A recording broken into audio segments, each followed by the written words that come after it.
This critter put up some sort of fight. But I'm from Texas, and as you can see, no worm is a match for me. I even found my tail.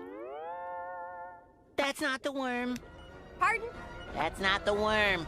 That's his tongue.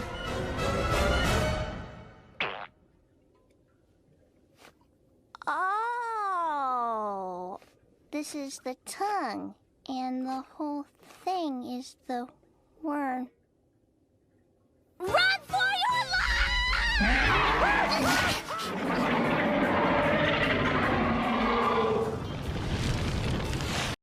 Hello everyone, before we begin, I just want to make a quick disclaimer that yes, I know that Kings and Generals made a video about this exact topic about a month ago, but I was already working on this video, and yes, I know I take a bit of time, I procrastinate a lot while trying to make these videos, but I didn't watch their video, I made my own research, and I had the script written and even recorded before they posted theirs. So yeah, I just wanted to make that quick disclaimer, and just let's get into the video.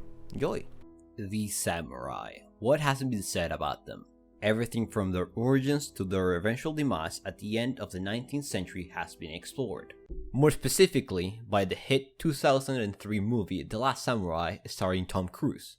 Now, in all seriousness, what if I told you that at a certain point in time, Spanish troops fought against them? Well, the year is 1582, and one empire rules the world, Spain. Having secured a personal union with the Portuguese Empire, Spain became the leading European power. With the continued conquest of the New World, the Iberians started to look further east, and with that they found the Philippines. Named after Philip II, it soon became Spain's largest Asian possession. Nevertheless, the Spanish were yet to take full control over the archipelago, and different pirate groups caused a lot of problems for them. These pirates were mostly Chinese, Korean, and Japanese. They constantly attacked and looted different settlements along the main island of Luzon. Eventually, in June of 1582, Philip II received a letter from the governor of the Philippines, which described the growing piracy problem in the colony.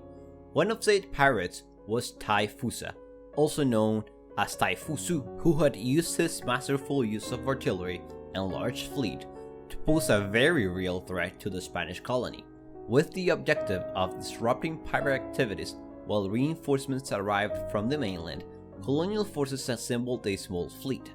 They possessed a galleon, one light vessel, and 5 small vessels. The pirates, on the other hand, were told to have possessed 1 junk and 18 sapans, or sapans, however you say that. Spanish records say that the Spanish had around 40 soldiers, but do not mention the number of sailors or other supporting members of the crew. Meanwhile, some people estimate that the Japanese pirate had 1,000 men at his disposal. Most of the information available is said to come from the different letters sent to Spain and to New Spain by the governor of the Philippines. They note that the galleys captain died when his ship was boarded. However, his crew managed to use gunpowder weapons to great effect, which eventually forced the pirates to jump overboard, where many of them drowned. The Spanish followed up their success by entering the Cagayan River and assaulting a pirate fort in the area. Despite being greatly outnumbered, Captain Juan Pablo de Carrion decided to combat the pirates on land. As soon as the Spanish landed, they were met with stiff Japanese resistance.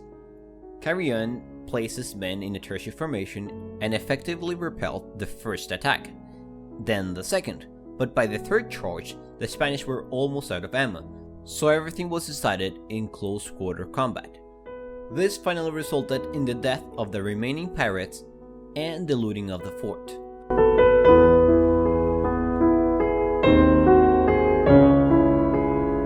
When analyzing any historical event, it is important to read everything with a grain of salt.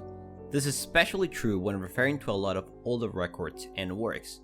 You might say, what could be more epic than Spanish Tercios fighting literal samurais? I don't care if it's 100% accurate. It sounds cool as hell. And to that I tell you that, well, nothing. It's just actually sounds like a really good story. However, we actually have to make some things clear. Number one, the Spanish didn't actually fight samurai. Yes, they fought some Japanese pirates who wore classical Japanese armor. However, most of the pirates were not even Japanese. While some of the crew members were in fact Japanese, we can deduce that they were all not samurais from the fact that, well, they are literal pirates. Just think about it. Why would a rich warlord spend years of his life personally looting the coast of a faraway country? It just doesn't make sense if he has all of the wealth and power he would ever want in Japan itself.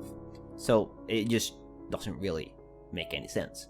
Number two, the pirates did not massively outnumber the Spanish. While I know this is the most disputed part of this event, I am willing to bet that the Spanish were not fighting 1,000 pirates with 40 men.